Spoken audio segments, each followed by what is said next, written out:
Marching for social justice. And first and foremost, in that, we want an end to police brutality.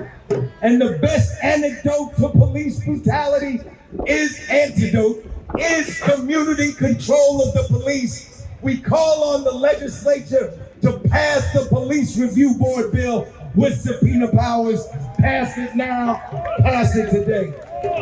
There's a fascist movement in this country to restrict democracy, trying to limit the right to vote. We call on the legislature to pass the same day voter bill. Pass it today. It doesn't make sense. If you're not registered, you should be able to go into the poll on election day, register and vote. There's no reason why that should not be happening today. If it can happen in other states, it can happen here in New Jersey. We want same-day registration. So let me not abuse my time, but let me finish up with acknowledging some of the people. Brother Zaid mentioned earlier Callie House that called for reparations in the 19th century. I want to acknowledge someone that's hardly ever acknowledged, but the first person that ever told me about reparations was Amiri Baraka, the father of Mayor Ras Baraka. We acknowledge Amiri Baraka. I stand here today because of Amiri Baraka. Yes. He took me to Gary, Indiana, to the National Black Political Convention. It was there in March of 1972 that I met Queen Mother Moore that campaigned for reparations for nearly 75 years before.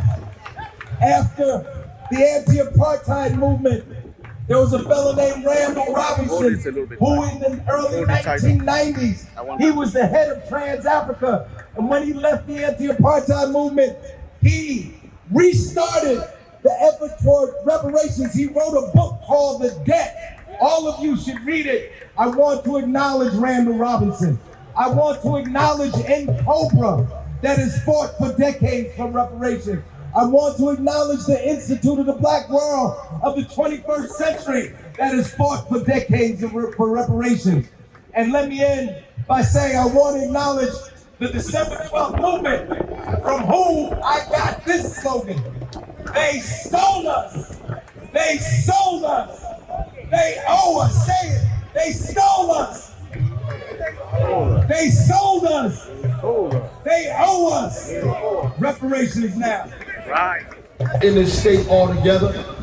We absolutely positively need reparations. I guess we got to start with saying the word first, because some people are averse to saying the word reparations. I guess it makes them think about all of the things that they were a part of for a very long time, that they have an allergic reaction to the word reparations when they say it. So as Larry said, we not only want reparations because of free labor, we want reparations because of Jim Crow. You're right. We want reparations because of a denial of housing. We want reparations because of denial of jobs. We want reparations because we hung from trees. Right. We want reparations for Emmett Till. Yes. Right. We want reparations because our life in this country has been made miserable by a system that is designed to undermine and steal the wealth and worth from our bodies.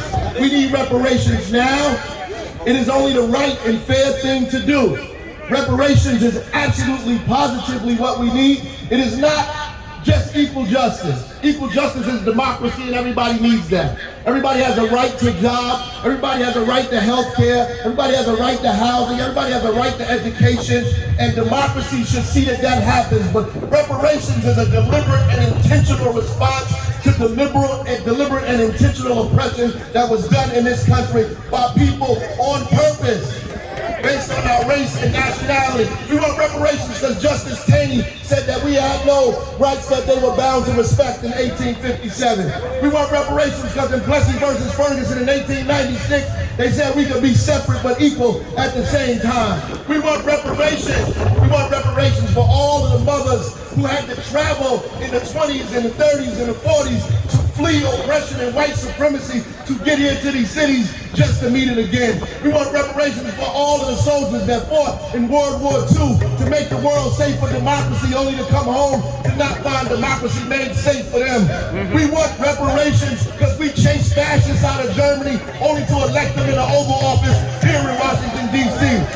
We want reparations. We need reparations because we fought in Vietnam War to come home to be poor and living on the streets. We need reparations. Yes. As a matter of fact, if we get reparations now, maybe it will lift this country to be more democratic, Right. to be more responsible, Right.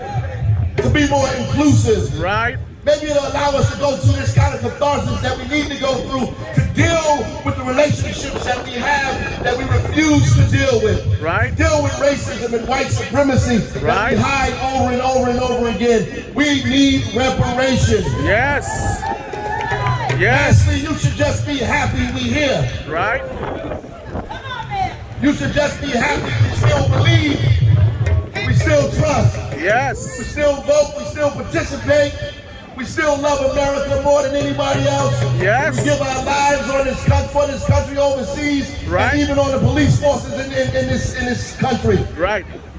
You should be happy that we still appreciate Yes. being under the shelter of a place that has taken us so much that our mothers and grandmothers still pray, that they go to church and still have faith, that they hope and they believe in a God of justice, that they do this all the time, that in the middle of all of this, you should be happy we just didn't tear this whole place up a long time ago. Yes.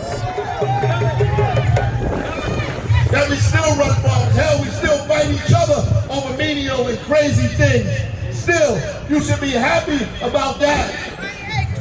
Give us reparations now. Now. Give us reparations now. Now.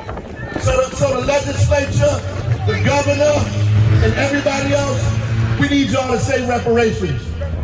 We need you to say it out your mouth. We need you to say reparations. We need all the legislators to say reparations. We need the Senate President. We need the Speaker of the House Speaker to say reparations. We need our governor to say reparations. We need the Attorney General to say reparations. We need all the legislators to say reparations. Then we actually need them to work towards making reparations happen. God bless. Man. Good job, Mayor. Good job, Thank you so Mayor. much, Mayor Baraka, who's been a champion for reparations and the CCRB here in the state. Now we want to call another legislative champion who has been on the forefront in the New Jersey legislature on same-day voter registration, reparations, closing our youth prisons, and police accountability, the head of the New Jersey Legislative Black Caucus, Assemblywoman Shavonda E. Sumter. Reparations! Now. When do we want it? Now. Reparations! Now. When do we want it? Now. I want to thank the Institute for Social Justice for continuing this battle with me. We've been in this fight for 3 years for a reparations task force. I cannot thank our partners enough. I see Reverend Anya there who was with me. Hello, thank you, thank you. I want to thank the Unitarian Church. I want to thank Salvation for Justice, the NAACP. I want to thank People for Progress, Larry Hand. You know, he brings it home. I want to thank our mayor for not finding it robbery to stand with us. I also have a colleague, Assemblywoman Cleopatra, who you will hear from shortly, who is a Newark native, who is also part of the Legislative Black Caucus. So I want to give a call to action. And right now, we're at a pivotal moment in the state of New Jersey. I'm a Democrat. I'm not ashamed of my party affiliation. In fact, I'm very proud of the progressive stances we've taken. We made sure to restore the rights to vote to persons on probation and parole, and you all stood with us to make that happen. Since 1844 to 2020, that right was restored. I want to talk to you all about helping us convince the hearts of leaders. I need 41 Democratic votes in the Assembly. I need 21 Democratic votes in the Senate. I need black, brown, white folks, Asian folks to have courage to vote for reparations task force in the state of New Jersey, where we will put the talented folks, such as the New Jersey Institute of Social Justice, folks like Larry Ham, folks like Mayor Baraka. We deserve that tomorrow. I see my brother Larry Ham, who has been part of the fight with the People's Organization of Progress, and my good brother Brian Haygood for the Institute of Social Justice. We are not going to rest, ladies and gentlemen, until that reparations task force, a task force to simply study, and give recommendations on how we repair. If you look at the etymology of the word, it is just simply repair. Repairing what's been done, what history has done to a people that has built this country. It is not much to ask. We are talking about housing. We are talking about educating children. We are talking about building schools. We are talking about creating generational wealth amongst our communities. We're not asking for anything other than what is owed to us. And I know my brother will disagree with me about the check. But ladies and gentlemen, this is not about a check, because that check has been cashed years ago. It's been cashed on the backs of our forefathers, our ancestors that have been brought here unwillingly to build this country, to build these buildings, to pave these streets. Ladies and gentlemen, it's real simple. It spells it out in the Constitution, but perhaps wasn't intended for us in the first place. But guess what? We're here now. We're in this space, and we're just simply asking for a better tomorrow for generations to come behind all of us. So I lend my voice to today, Juneteenth, as we celebrate, the emancipation of slavery in this country. And we just simply say on Juneteenth, that is a couple days, that is tomorrow. This is our time. Yes. This is our moment. Yes. Dr. King talked about the fierce urgency of now, sitting in the well, of the Capitol. Well, ladies and gentlemen, that moment is now. That moment is before us. And let the voices of those speakers today echo themselves to the hallowed halls of the State House in Trenton. And those individuals that don't understand our history, that don't understand our struggle, that don't understand our tomorrow.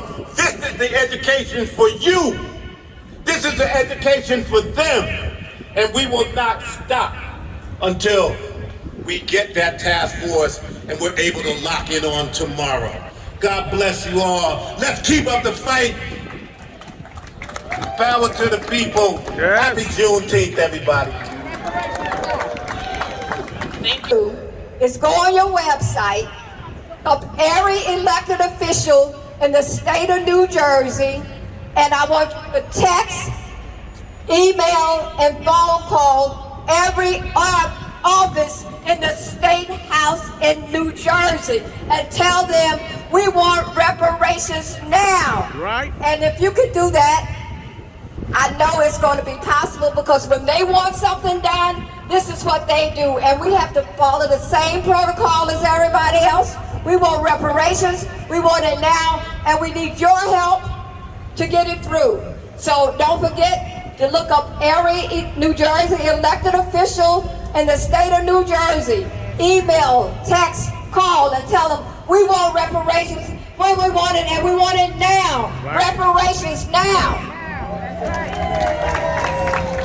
Thank you so much. Judaism is a story of slavery and freedom. Every Shabbat, every Friday, we bless the wine and we thank God for creating the earth. And we thank God for freeing us from slavery in Egypt. We have a holiday I'm sure you've heard of, Passover.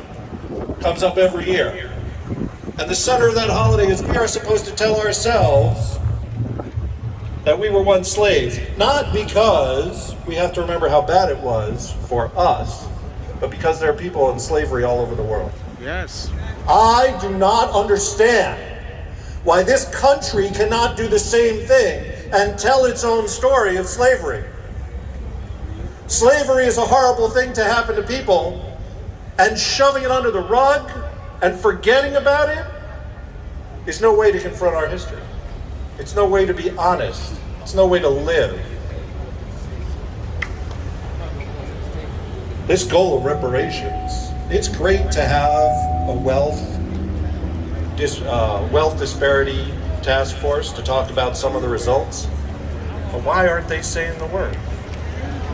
Why can't they say reparations? Why can't they talk about what happened in this country for all of these years? Why can't they talk about how most of these buildings, these streets, were built by people who weren't brought here by their own choice, or who aren't working for a fair wage, who aren't living in a place where they want to be able to live because they've been restricted by slavery and all of the history that comes behind it?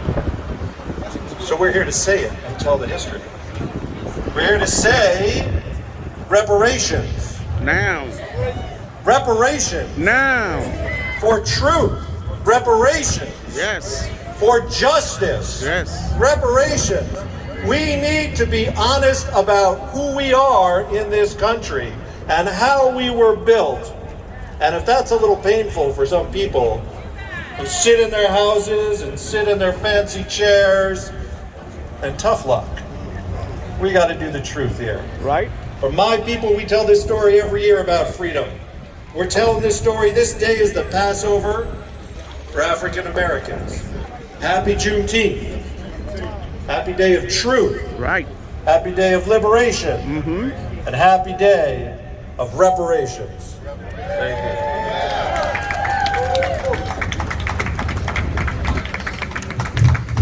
Let's give it up again for Rabbi.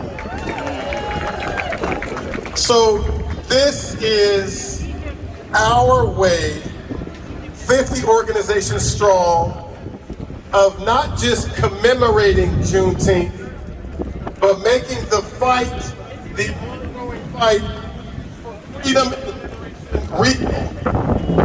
Now comes the breeze. Say it with me. Say the word reparations.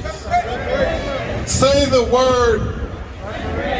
Say the word. Reparations. Say the word. Reparations. So you know the story of Juneteenth. It's the story about how General Gordon Granger, he rode horseback into Galveston, Texas, shared with 250 enslaved Africans that they were free. But the thing is, they had actually been freed 2.5 years earlier. So Juneteenth is a story about the ongoing fight for freedom and liberation. And you cannot tell that story properly without saying the word reparations. Right, right. This was a campaign that was launched in the office of Assembly Speaker Craig Coughlin. We went to him, we shared the courageous legislators, Assemblywoman Shavonda Sumter, Assemblyman Benji Wimberly, every black official in New Jersey introduced a bill that would create a New Jersey Reparations Task Force. Task Force. And in the meeting with Craig Coughlin, he shared with us that he'd be happy to champion the task force. The challenge was that it had the word reparations in it.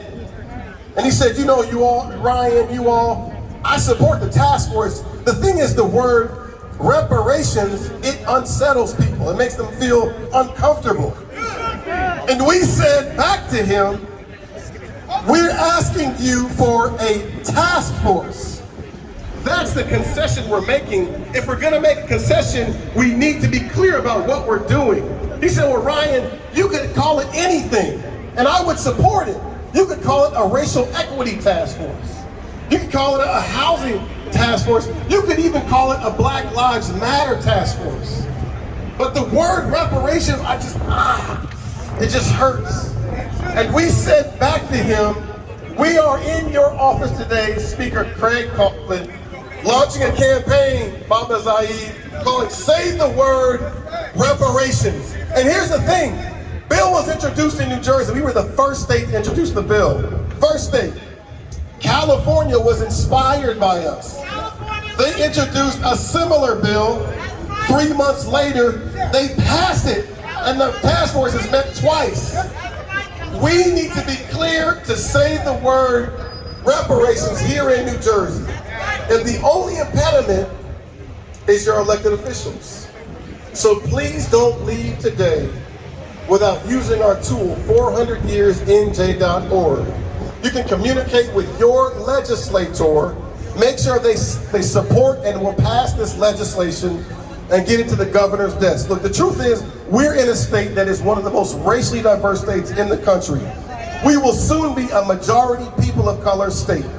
Very soon. We can applaud that because what it speaks to is the burgeoning power and influence of people of color. Right. But our challenge, if we get very honest, is that our state is segregated at the top. It's a state controlled by 3 white men. The governor, Phil Murphy, white man. The Speaker of the Assembly, Craig Coughlin, white man. The Senate President, Nicholas Scutari, white man. You see, the reason that the Reparations Task Force hasn't moved is because 3 men at the top of our legislature, the power, haven't yet moved. But the truth is, Baba Zaid, they will, because we will do what?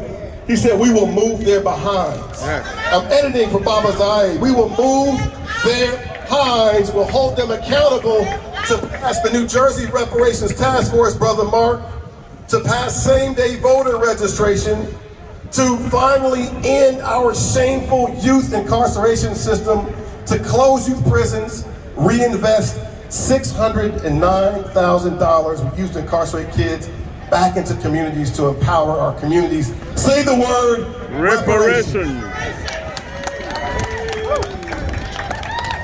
I don't see enough of you out there. We need to close our youth prisons, and we need a CCRB legislation bill passed. And so it's my honor to introduce a partner of the Institute in this fight for all of these issues, Amy Torres, the New Jersey Alliance for Immigrant Justice. Thank you, Ryan. Good afternoon, Newark. Good afternoon. Good afternoon. Good afternoon. I'd like to say good afternoon to Trenton, too. I know not all of them are here, but we say good afternoon, Trenton. Good afternoon. We know they're listening. We see those notifications when we start that live stream. We see who's following. Good afternoon, Trenton. Good afternoon. Let them know we know they're watching. Right.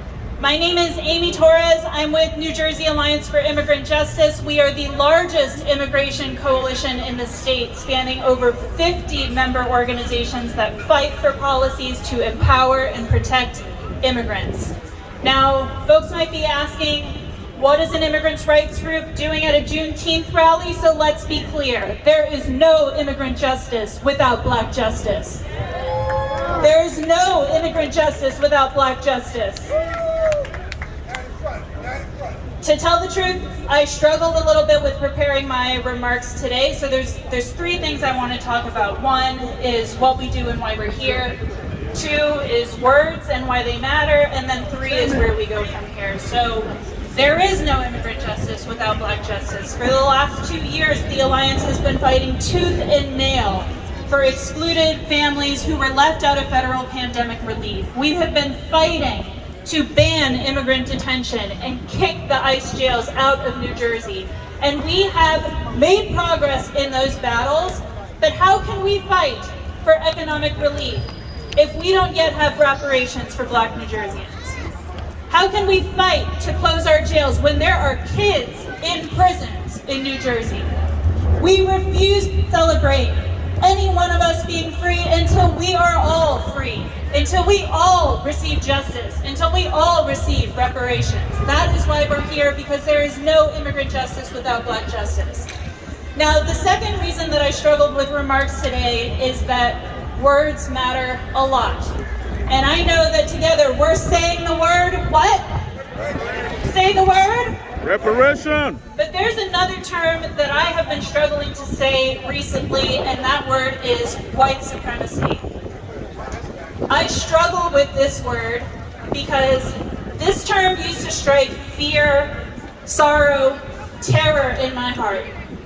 But time and again, when we go down to Trenton, there is only one term that describes the policies and the priorities that go through and the people who are left behind, and that term is white supremacy. White supremacy is not the Klansmen in a lawn burning a cross. It is not the Proud Boys. It is not the radicalists hiding in a moving van and getting arrested at a pride rally. Those people have white supremacist ideas in their heart, but they are not the ones upholding our institutions. They are not the ones responsible for policy choices that leave us behind, that strip our movements of the terms that matter. White supremacy is institutions, and unless we are actively working in, we don't need the mic to know the truth, right? Unless we are acting in every single public policy decision to decenter, to dismantle white supremacy, then we are upholding it. So it is just as important as we're saying reparations, that we name what is behind the inaction, and it is white supremacy. Now, the last thing is, where do we go from here? One of the demands today is same-day voter registration. Now, I've heard people say, why fight for same-day voter registration when we have things to contend with like the line, when we have really messed up endorsement practices. But let's talk a little bit about the opposition to same-day voter registration. We've heard people say that voters to be educated, they need to be informed before making a decision on election day.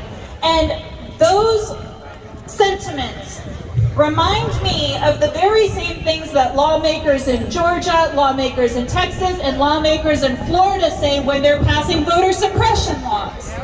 So how can we use that same language to justify not passing expansive democracy reforms? It's not right. We deserve access to the ballot. We deserve our fair share of representation, because without those, we are not going to get our fair share of resources, because we're here to demand reparations. What do we want? Reparations. What do we want? Reparations. When do we want it? Now.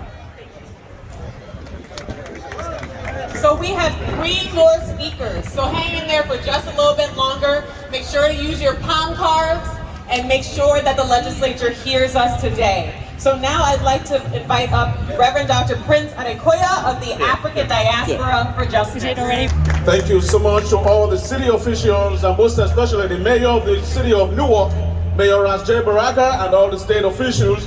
Thank you for coming out. I stand here to testify before you that Africans are not poor, and we are not slaves, but we are kidnapped against our will and brought to the United States of America to build this country, to work hard, to do all that we can do to better America. All we're asking for in return is reparation. What do we want? What do we want? When do we want it? What do we want? When do we want it?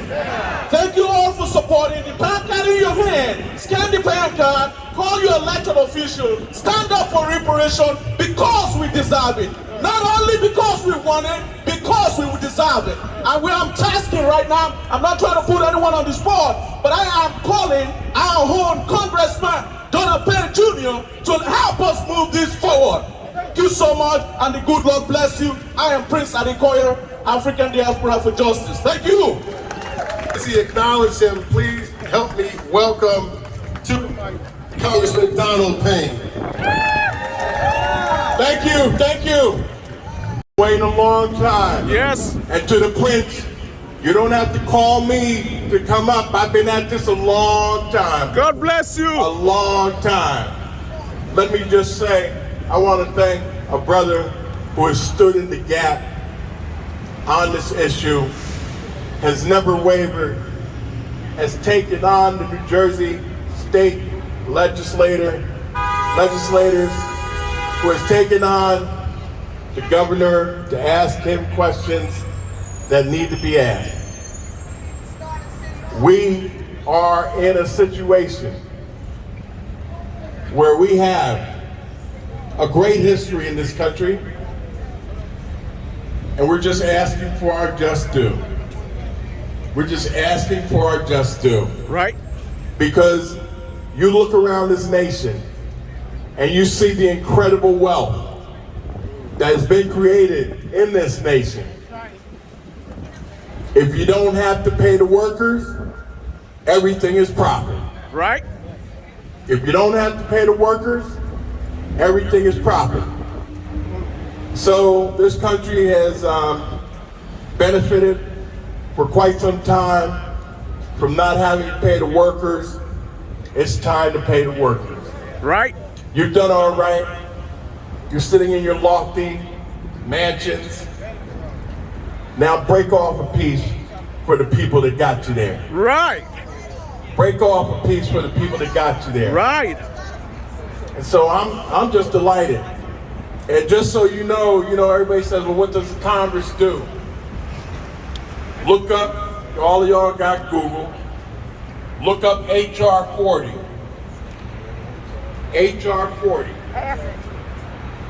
And it'll tell you what the Congress has been trying to do since John Conyers was in Congress. And we're getting there. We're closer than we've ever been. Reparations is a national question now. Amen. And we need to get it done. But I'm just here to support Ryan and the Institute and the work that they've done. Standing in the gap, on the ground, doing the hard work, the ugly work, combating issues, fighting for people. Amen. Not asking for anything for themselves, but for the community. Reparations. Now. When do we want it? Now. When do we want it? Now. When do we deserve it? Now. It's been far too long, ladies and gentlemen. Absolutely. And I will continue to do my job in the halls of Congress to fight for reparations on a national level. Thank you, God bless you, and let's keep the struggle moving. Thank Amen. you. God bless you. Let's give it one more time for Congressman Donald Payne. So look, I know it's hot. All of a sudden, the Creator gave us some shade, right, in which to exhale. So I want to acknowledge you all, 50 plus partners, for joining us. Folks came from as far as Colorado. Let's give it up for Colorado one time. And give it for thanks over California one time. So we're waiting on our very last speaker, who Ashanti, I'm told, is en route. And so I'm up here basically buying time, is what I'm doing. And I thank God he gave us some shade, though. Here comes the sun again. Here's the thing. A lot of folks are celebrating Juneteenth, commemorating, and we should do that. We should commemorate in the ways that we do, with strawberry soda, barbecues, and celebrations. But you all know that Juneteenth is more than a commemoration. Juneteenth is us committing ourselves to ongoing fight for freedom and liberation and reparations. So to Andrea's point, please don't leave here today without taking action to urge your legislators to pass the New Jersey Reparations Task Force, to pass same-day voter registration, to build in accountability and policing, thanks Brother Yana, through the CCRB, and to finally close these 3 youth prisons that are less than a third full. They were designed to hold more than 500 young people. Today they have around 100. But they're still staffed as if they're at capacity. which is why we spend $6,000 to incarcerate each young person. Please don't leave here today without taking those 4 actions. And while I'm talking about actions, I want to acknowledge our amazing MC, my colleague, Andrea McChristian right there. Please clap for Andrea. Andrea is part of an amazing team of some of the fiercest advocates I know. We make up the New Jersey Institute for Social Justice. If you work for the Institute, please just raise your hand. New Jersey Institute for Social Justice. Please shout them out. I also want to acknowledge the People's Organization for Progress. They have marches, I see Josie, marches every Monday. All power to the people. Those marches are designed to organize our collective advocacy, our strength and voices, to hold our elected officials accountable and to move real policies and practices to repair the cracks of structural racism in our foundation. So my colleague, Shavonda E, is on the corner of Hill and Franklin there, awaiting our final speaker. His name is Cory Booker. He was a city council member, then he was the mayor of the city of Newark. He's now a United States Senator for New Jersey.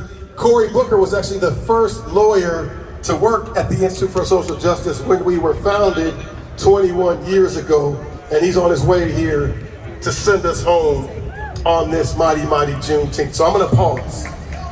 Don't move, take a break, get some water. I know this is irregular, this is intermission. Because we still have a long way to go until justice rolls down like water and righteousness like a mighty stream.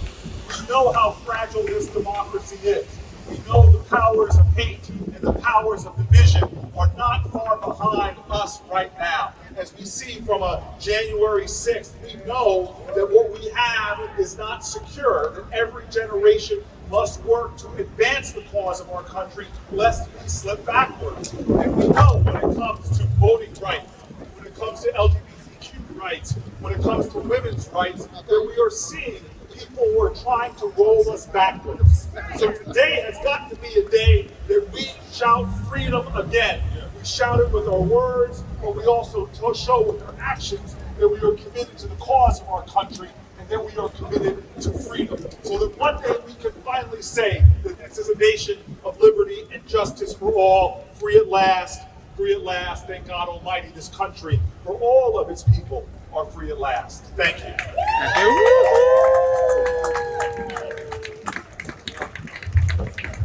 One more time for Senator Cory Booker, please, ladies and gentlemen.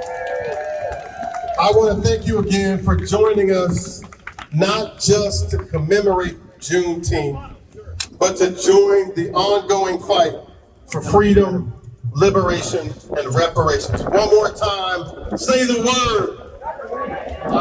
One more time, say the word. Say the word. Can you help me with a quick picture with Say him? the word. Help me with a quick God picture bless you. with Thanks for coming out. Can you help me with a picture? Help me with a picture with him quickly. Can you? Help me with a picture with him. Yes, sir.